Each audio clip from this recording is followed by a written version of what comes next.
My journey of Tommy was always that Tommy was never outside of me and never was a character called Tommy.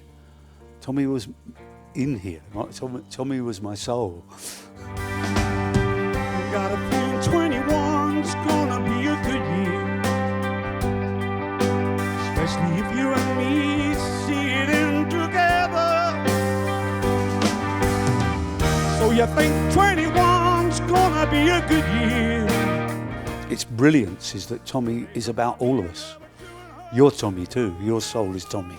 You know, that's that piece of us that is yearning, crying for help. You know, is strong, weak, all the things that we are, all parts of our human condition. So that's how I always saw it, until we did the film, of course. But then once you get into the visuals, you have to put something to it. We had, I think we had, you know, I don't think we've ever, if anyone succeeded, it was Ken Russell, because he was so flamboyant with it. But there are glaring, gaping holes when you try and put that character as a person into the material world. For me, it doesn't quite work. I saw it, I heard it, every word. I won't say nothing to no one, never tell a soul what I know is the truth. I always try and go back to the time when I first sang it. That's what I attempt to do every night of every song I ever sing, is to try and latch on to that first time I ever sung it, because that was the true moment.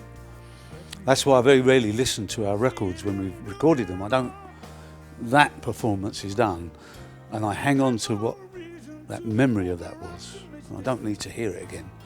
I keep it inside, and if I can sing it now and touch base with that first time, I know it'll be all right.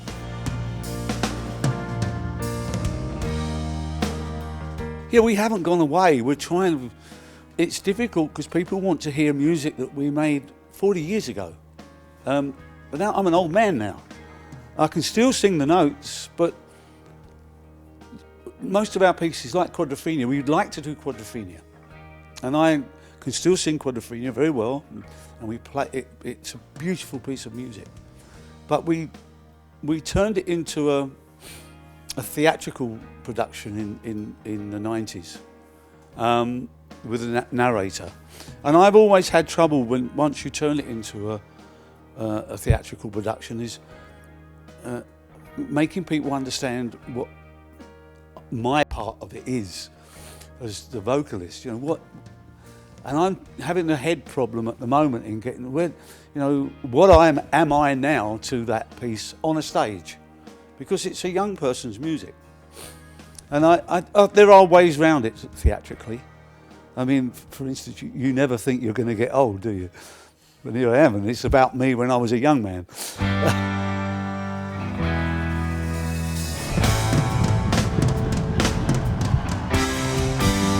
We just need to rework it. It needs to be repositioned to accommodate who we are now, as people looking back on our lives, rather than being in it and doing it at the time.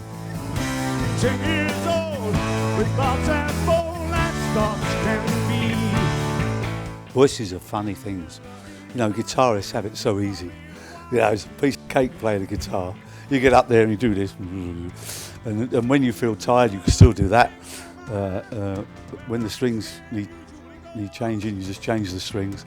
The singer goes up there, he's naked, and all he's got is two little things here, and he's expected to do it every night. And of course, we're human, we're not robots, and we're not guitars or instruments, but just this little human, fragile thing here.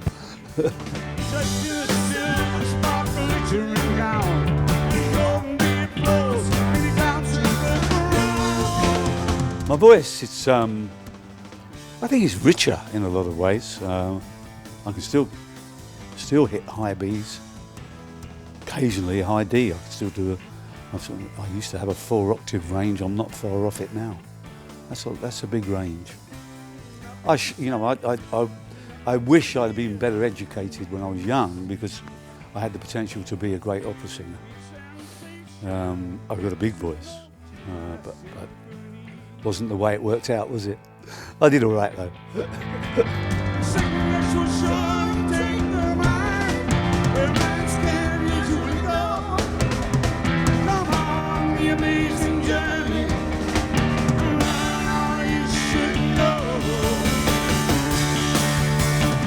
I've had a good time. I've done so many things.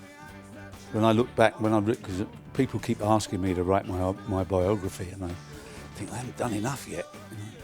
But then they give me biographies to read of other people in the business, you know, other rock people, and all they've ever done is music. And all they've ever done is play the guitar or do their singing and tour and so.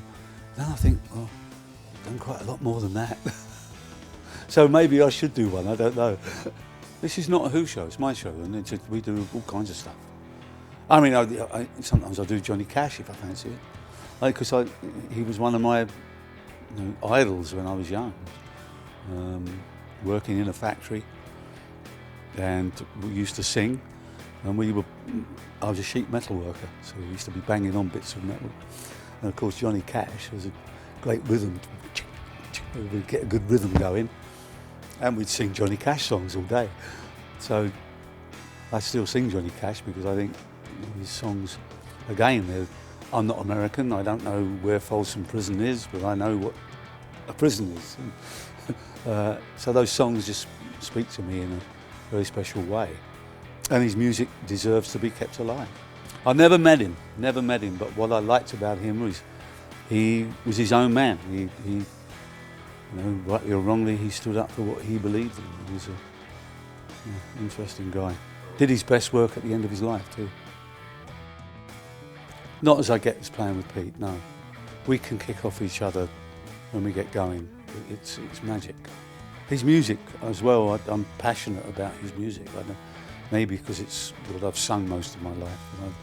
I just think he was one of the most important popular writers of the 20th century. In my opinion. I mean, you listen to Won't Get Fooled Again now.